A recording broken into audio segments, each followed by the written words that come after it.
Eu nunca imaginei que um dia escreveria algo assim, mas sinto que preciso colocar tudo pra fora. Talvez isso sirva de alerta para outras mães, ou talvez seja só uma forma de aliviar um pouco o peso que ainda carrego no peito.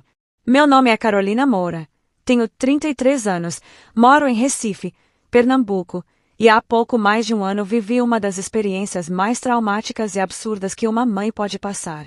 Meu filho foi trocado na maternidade. Antes de continuarmos essa história, gostaríamos de te pedir um favor. Notamos que o canal tem crescido, mas ainda precisamos do seu suporte. E não vai custar nada. Basta clicar no botão de inscrição, curtir o vídeo e ativar o sininho de notificações para receber diretamente um aviso todas as vezes que um vídeo novo aparecer. Agora de volta para a história. Tudo começou em março de 2023, quando dei entrada no Hospital Santa Helena, no bairro da Tamarineira, para ter o meu primeiro bebê. Eu estava de 38 semanas de gestação, cheia de medo, mas também com aquela alegria que só quem vai ser mãe entende. Meu marido, Rafael Almeida, na época com 35 anos, era bancário e estava do meu lado o tempo todo. A gente estava junto havia quase 7 anos, e o casamento parecia firme, apesar das dificuldades que vieram depois da pandemia. A cesariana foi marcada para o dia 12 de março, às 8 da manhã. Lembro de estar muito nervosa, e os médicos me deixaram bastante sedada. A última coisa de que me recordo é de ver as luzes da sala e ouvir o choro de um bebê. Me disseram que estava tudo bem, que era um menino saudável, e logo em seguida adormeci de novo. Quando acordei, já estava no quarto, e trouxeram o bebê enrolado num pano azul. A primeira sensação que tive foi de amor, mas também de estranhamento. O bebê era bem mais claro do que eu e Rafael, que somos ambos morenos. Tinha o cabelo liso e quase nenhum traço parecido com o nosso. No início, achei que estava imaginando coisas. As enfermeiras diziam que isso era comum, que recém-nascidos mudam muito nas primeiras semanas. Eu acreditei, porque queria acreditar. Rafael, no entanto, ficou inquieto desde o começo. Ele tentava disfarçar, mas eu percebia os olhares e a distância crescente. Ele dizia estar feliz, mas já não segurava o bebê com naturalidade. Quando chegamos em casa, no bairro de Casa Amarela, as coisas começaram a desandar. As madrugadas viraram um campo de tensão. Ele começou a me tratar com desconfiança. O que era para ser o momento mais feliz da nossa vida virou um ambiente pesado. Nos primeiros 2 meses, tentei relevar. Atribuí tudo ao cansaço, às noites mal dormidas, às inseguranças da paternidade. Mas a verdade é que ele não aceitava o filho. Eu chorava escondido, com medo de que aquela sensação de culpa e confusão me consumisse. Ele insinuava que o bebê não era dele. Dizia que não via semelhança, que algo estava errado, mas nunca quis considerar a hipótese de erro do hospital. Aquela falta de apoio me destruiu aos poucos. Em maio de 2023, eu já estava completamente esgotada.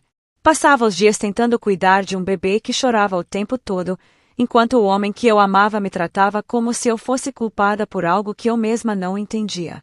Foi nesse momento que comecei a suspeitar que havia, de fato, algo estranho.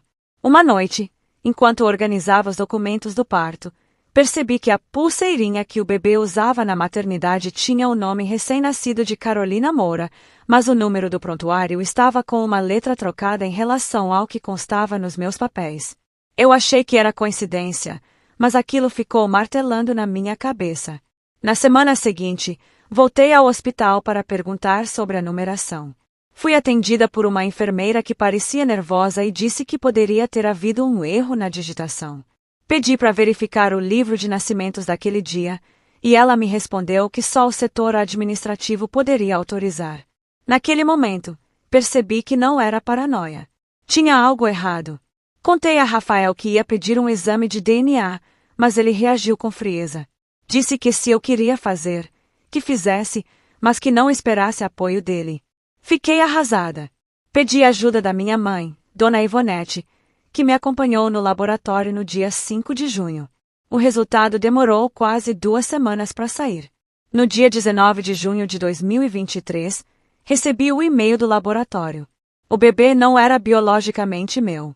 Senti um nó na garganta e o chão sumiu sob meus pés. Lembro de ter ficado paralisada, sem conseguir respirar direito. Era como se o mundo inteiro tivesse parado.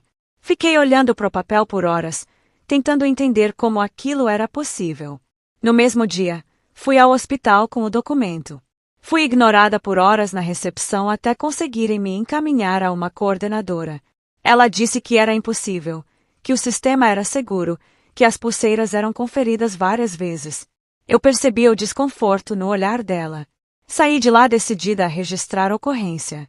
No dia 20 de junho, procurei a Delegacia da Mulher e da Criança, no bairro de Santo Amaro. O caso foi encaminhado à Delegacia de Proteção à Criança e ao Adolescente, onde abriram um inquérito. Entreguei o exame e o nome do hospital. A investigação começou com uma perícia nos registros de parto daquele dia. A cada semana, a angústia só aumentava. Eu amava aquele bebê que estava comigo, mesmo sabendo que não era biologicamente meu. Ele já sorria quando me via, já reconhecia a minha voz. Eu o chamava de Miguel, nome que escolhemos ainda na gestação. Mas ao mesmo tempo, havia outra mãe em algum lugar, talvez cuidando do meu verdadeiro filho, sem saber que também estava vivendo uma mentira. O caso ganhou outra dimensão quando descobriram que outra mulher havia dado à luz no mesmo horário que eu, no mesmo centro cirúrgico. O nome dela era Luciana Barros, de 28 anos, moradora de Olinda, e também tinha tido um menino. Quando a polícia cruzou os dados, encontraram que o número da pulseira do bebê dela batia com o da minha ficha.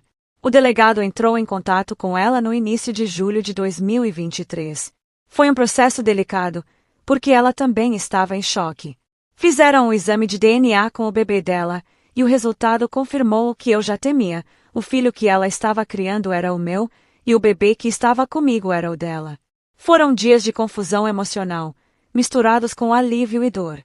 Eu me senti dividida, como se tivesse que escolher entre o amor construído e o vínculo biológico.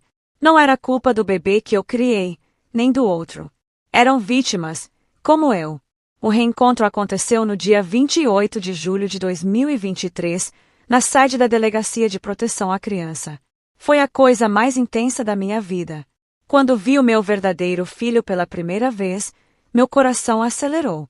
Eu o reconheci de alguma forma que não sei explicar. Era como se uma parte de mim que estava perdida tivesse voltado para o lugar. Ele se chamava Enzo, o nome que eu havia colocado ainda na gravidez, antes mesmo de saber que ele existia.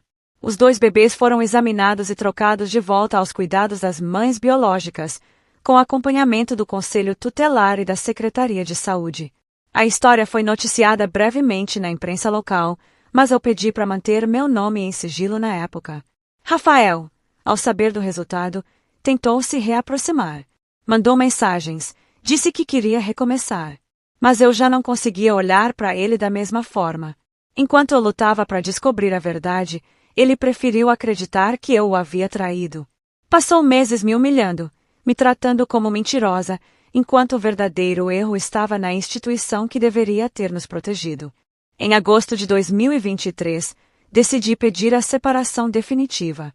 Ele se mudou do nosso apartamento em Casa Amarela no dia 9 daquele mês e desde então não tivemos mais contato pessoal. Ele paga a pensão, porque assim ficou decidido, mas a convivência acabou. Hoje, outubro de 2024, vivo sozinha com o Enzo num pequeno apartamento no bairro do Espinheiro. Voltei a trabalhar como assistente administrativa numa empresa de logística, e minha mãe me ajuda com os cuidados dele. Enzo está com 1 ano e 7 meses, saudável, esperto, cheio de energia. Às vezes olho para ele dormindo e ainda me pego pensando em tudo o que aconteceu. Foram meses de terapia, de aprendizado e de reconstrução. Descobri que o amor de mãe não nasce do sangue, mas do vínculo, da entrega, da luta. Mas também aprendi que existem feridas que não cicatrizam totalmente. Ainda hoje sinto um aperto no peito quando penso no bebê que criei por quase 4 meses e que depois tive que devolver. Fico imaginando se ele ainda lembra da minha voz, se sente falta do meu colo. O hospital foi processado por erro grave e negligência, e o caso ainda corre na justiça. A defesa tenta minimizar o ocorrido dizendo que foi uma falha humana, mas para mim não existe justificativa para algo assim. Uma simples conferência de pulseiras teria evitado o maior trauma da minha vida. Muitas pessoas me perguntam se me arrependo de ter procurado a verdade. A resposta é não. Porque mesmo com toda a dor, foi a única forma de corrigir uma injustiça. Eu precisava reencontrar o meu filho. Precisava olhar para ele e saber que estava onde devia estar. Rafael nunca pediu desculpas sinceras. A última vez que nos falamos foi em dezembro do ano passado, quando ele me mandou uma mensagem de fim de ano dizendo que sentia saudade e queria tentar de novo. Mas eu já não queria mais. A confiança foi quebrada. Não por causa do erro do hospital, mas pela falta de apoio quando mais precisei. Hoje, crio o Enzo sozinha, com a ajuda da minha família e de algumas amigas. A vida não voltou a ser fácil, mas voltou a ter sentido. Aprendi a ser mãe, mulher e sobrevivente ao mesmo tempo. Não sou mais a mesma pessoa que entrou naquela maternidade em março de 2023. Sou alguém mais forte, mais desconfiada, mas também mais consciente do meu valor. Escrevo esse relato porque sei que muitas mães passam por coisas parecidas e nem sempre têm voz. Se alguém sentir que algo está errado, não tenha medo de investigar. Confie na sua intuição. Eu quase deixei pra lá por medo de parecer paranoica. Se tivesse feito isso, talvez nunca tivesse reencontrado meu filho. Hoje, quando caminho com o Enzo pela beira-mar de Recife e ele segura minha mão com aquele jeitinho curioso, sinto que o mundo inteiro pode desabar, mas que enquanto estivermos juntos, vai dar tudo certo. O amor de mãe não se explica. Ele só se prova, todos os dias, mesmo quando o mundo inteiro duvida da gente.